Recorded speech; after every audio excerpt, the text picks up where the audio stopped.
3 murders committed in 1987 are being replicated exactly in 2024. Same victims, same methods, same locations. The only problem? The original killer, Thomas Hartley, died in prison 10 years ago. What I discovered about these echo murders would reveal a conspiracy that had been waiting 37 years to complete its deadly pattern. I'm Detective James Carter, and in 23 years of investigating homicides, I've seen copycat killers, serial murderers, and crimes that seemed impossible to solve. But I'd never encountered murders that appeared to be echoing across time itself, committed by someone who was already dead. The first call came on a Monday morning in March. Margaret Foster, 67, had been found dead in her apartment on Elm Street, killed by a single stab wound to the chest with a kitchen knife. The method was brutal but precise, suggesting someone with experience in violence. What made the case unusual was a note left by the responding officer. "Detective, this crime scene is identical to the Margaret Foster murder from 1987. Same victim name, same apartment, same method." I pulled the 1987 case file from the archives. Margaret Foster, then 30 years old, had been murdered in the same apartment building in the same unit, killed with the same method by Thomas Hartley, a disturbed man who claimed voices told him to kill specific people. But Thomas Hartley had died in state prison in 2014, 10 years ago. And the current Margaret Foster was 67 years old, not 30. "Detective Carter," said the forensics technician processing the scene, "there's something else strange about this case." "What is it?" "The victim's fingerprints matched the 1987 Margaret Foster, but that's impossible. People don't live to be 104 years old and still look 67. I examined the body more carefully. The woman who had been killed was clearly in her late 60s, but her fingerprints, dental records, and DNA matched those of a 30-year-old woman who had been murdered 37 years earlier. Either I was dealing with a case of mistaken identity, or something far more complex was happening. Has anyone identified the body through family or friends? That's another strange thing, Detective. Neighbors say Margaret Foster has lived in that apartment for the past 5 years, but before that, no one knows where she came from. I spent the next week investigating the background of the current Margaret Foster. What I found raised more questions than answers. Margaret Foster had no employment history before 2019, no credit history, no medical records, and no family connections that could be verified. She had appeared in the city 5 years ago and rented the same apartment where the original Margaret Foster had been murdered in 1987. But she had the memories, personality, and physical characteristics of the original victim, as if she had been living continuously since 1987 despite being murdered that year. 2 weeks later, I received a second call about an identical murder. Robert Chin, 45, had been found dead in his downtown office, killed by blunt force trauma to the head with a paperweight. The crime scene was identical to the 1987 murder of Robert Chin, who had been killed in the same office by Thomas Hartley. Once again, the victim had the same name, same face, and same fingerprints as the 1987 victim, but appeared to be older and had been living in the city for several years. "Detective Carter," said Dr. Elena Martinez, the forensic pathologist examining the body, "I've never seen anything like this in 20 years of forensic medicine." "What do you mean?" "This man has the genetic markers and tissue characteristics of someone who is 45 years old, but his cellular aging patterns suggest he should be in his 80s. "Are you saying Robert Chin aged differently than normal?" "I'm saying this man's biology doesn't make sense. It's as if he stopped aging normally at some point and then resumed aging from where he left off." The pattern was becoming clear but impossible to explain. Someone was killing people who appeared to be the same individuals who had been murdered by Thomas Hartley in 1987, but aged by the appropriate number of years. I decided to investigate the original 1987 cases more thoroughly, looking for connections I might have missed. The 1987 murders had been solved quickly. Thomas Hartley, a diagnosed schizophrenic, had confessed to killing Margaret Foster, Robert Chin, and Elena Rodriguez over a period of 3 weeks. He claimed that voices told him these specific people needed to die to prevent a terrible catastrophe. Hartley had been sentenced to life in prison without parole. He had died of natural causes in 2014, 10 years ago.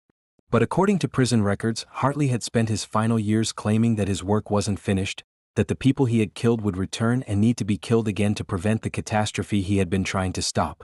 Most people had dismissed Hartley's claims as the delusions of a mentally ill man.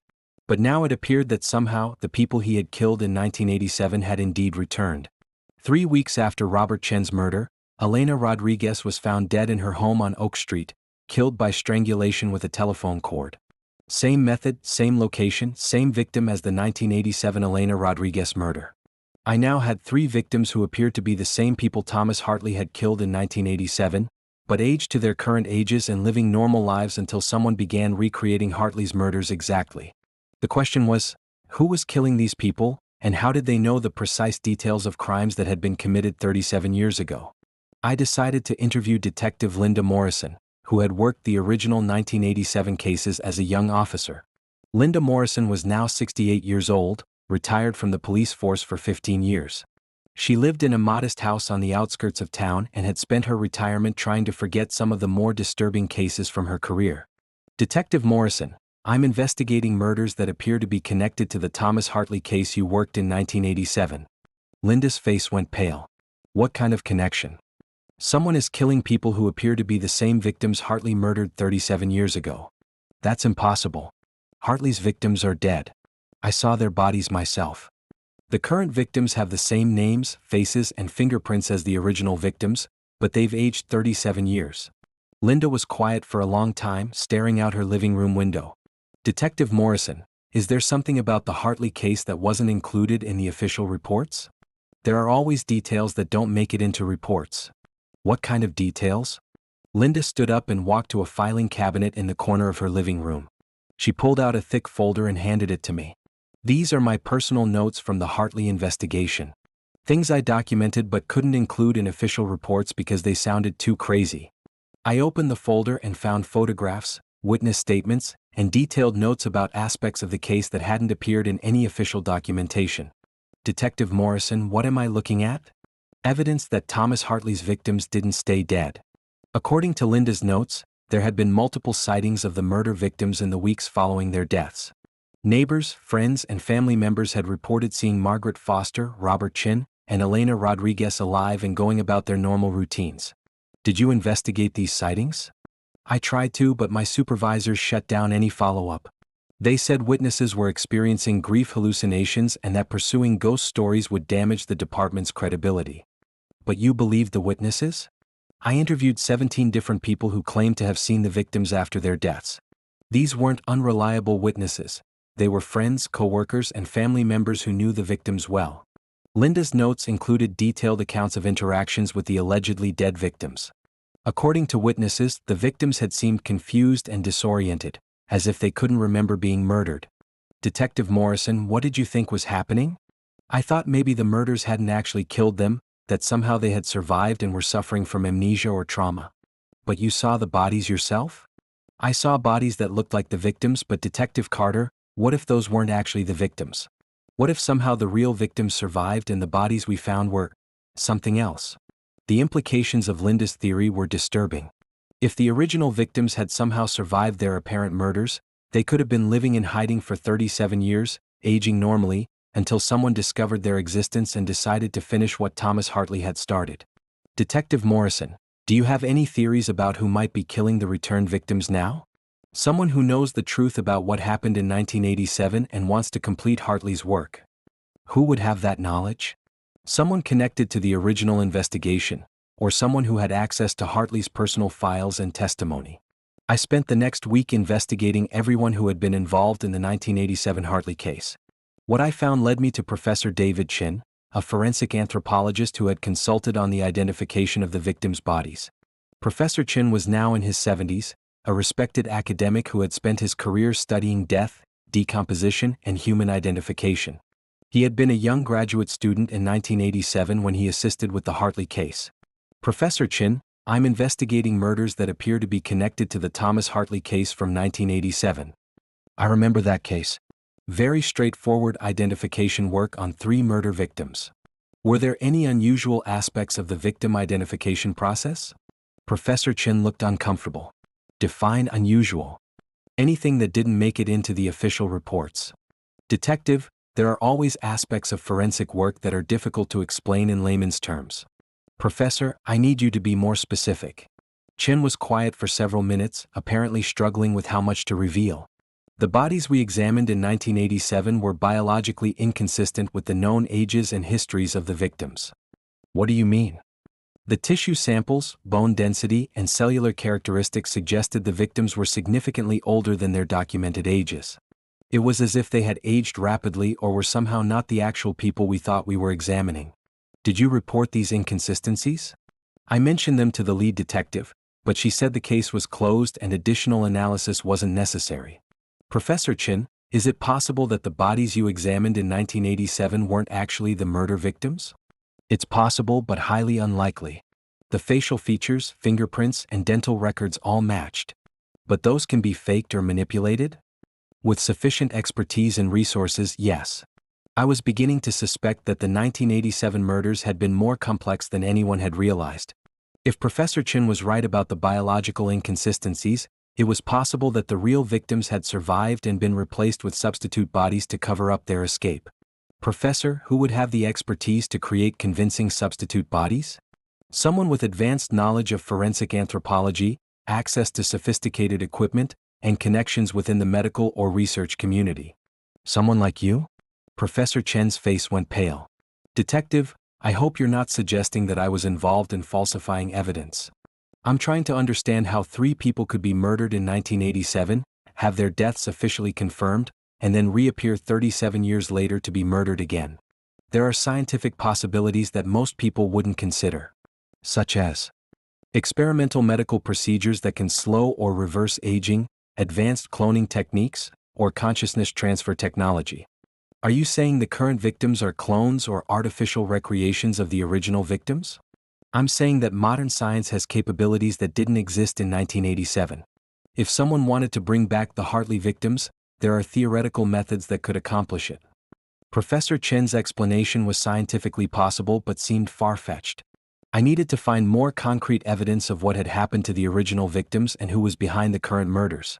My investigation led me to Maria Santos, the sister of Elena Rodriguez, one of the 1987 victims.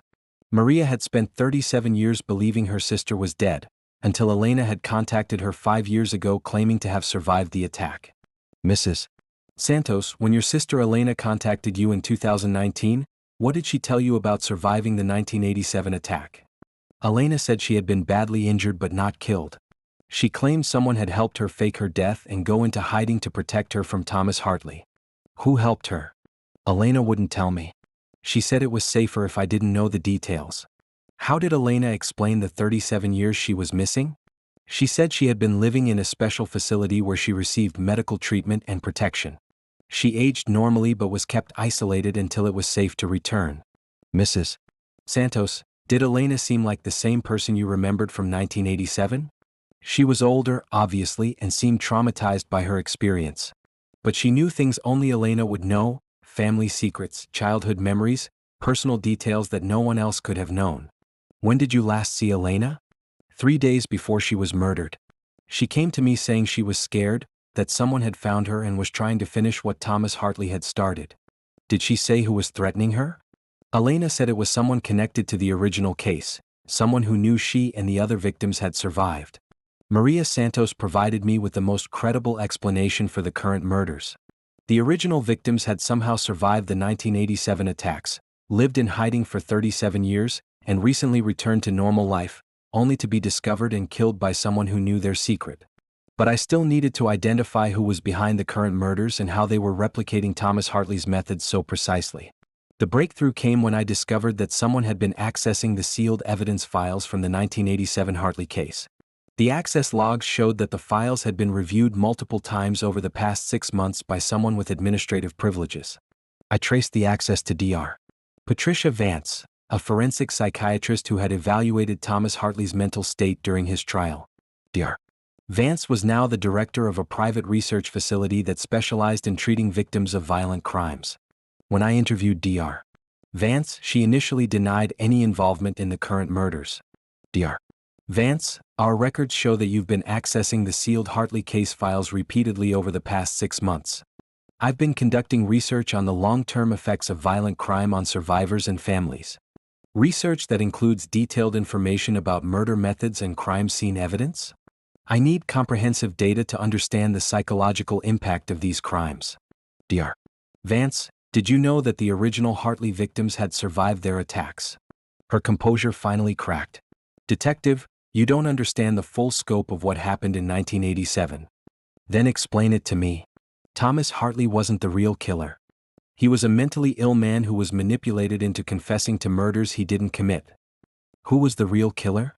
A researcher who was conducting illegal experiments on human subjects. The 3 victims had been test subjects who tried to expose the experiments.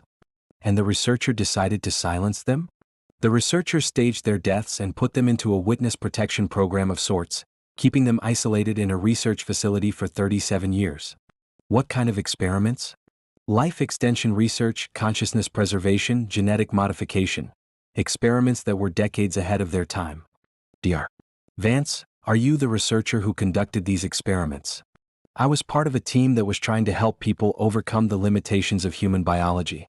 The 3 victims had volunteered for experimental treatments that could extend life and preserve consciousness. But they tried to leave the program? They became scared of the implications of what we were doing and threatened to expose our work. We couldn't let them destroy decades of research. So you faked their murders and kept them as prisoners for 37 years? We kept them as research subjects, allowing them to age normally while we studied the long-term effects of our treatments. And now you're killing them? The research program was shut down 5 years ago and the subjects were released. But they retained genetic modifications that could expose our work if studied by other scientists. Dr. Patricia Vance had been part of an illegal research program that had been using human subjects for life extension experiments. When the subjects tried to leave, she had faked their murders using Thomas Hartley as a patsy, then kept them as prisoners for 37 years. When the research program ended and the subjects were released, Dr. Vance had decided to eliminate them permanently to protect the secret of the illegal experiments. Dr. Vance, how many other people were involved in these experiments? Dozens of researchers, administrators, and security personnel over the years. But most of them believed they were working on legitimate medical research. How many test subjects were there? Hundreds over the decades, but most didn't survive the experimental procedures. Dr. Vance was arrested and charged with multiple counts of murder, kidnapping, and conducting illegal human experiments. The investigation revealed a research conspiracy that had been operating for over 40 years, using vulnerable people as test subjects for dangerous life extension procedures. The bodies of dozens of failed test subjects were found at the research facility, preserved in various states of experimental modification. The 3 Hartley victims had been among the few subjects who had survived the procedures but had tried to escape. Professor David Chin was charged as an accessory for his role in falsifying the forensic evidence in 1987. Detective Linda Morrison was commended for her thorough documentation of the case inconsistencies, which had provided crucial evidence for the current investigation. The case of the Echo murders revealed that sometimes the most straightforward criminal cases hide much more complex conspiracies. Thomas Hartley had been an innocent man with mental illness who had been manipulated into confessing to murders he didn't commit, while the real crimes involved decades of illegal human experimentation. The Echo murders hadn't been supernatural repetitions of past crimes. They had been the final phase of a cover-up that had lasted 37 years. Every case tells a story, and the story of the Echo murders was about how evil can hide behind the facade of scientific research, and how the pursuit of knowledge without ethical boundaries can destroy innocent lives for decades. The 3 victims had survived their original murders, only to spend 37 years as prisoners in a research facility, aging normally but living in isolation, before finally being released only to be killed for real by the same person who had destroyed their lives decades earlier. In the end, the most tragic aspect of the case was that Thomas Hartley, the man who had been blamed for the murders, had been another victim of Dr. Vance's conspiracy. He had died in prison believing he was a killer, when in reality he had been a mentally ill man who had been used as a scapegoat for crimes he never committed. The Echo murders had finally ended, but they left behind a legacy of broken lives and lost decades that could never be recovered.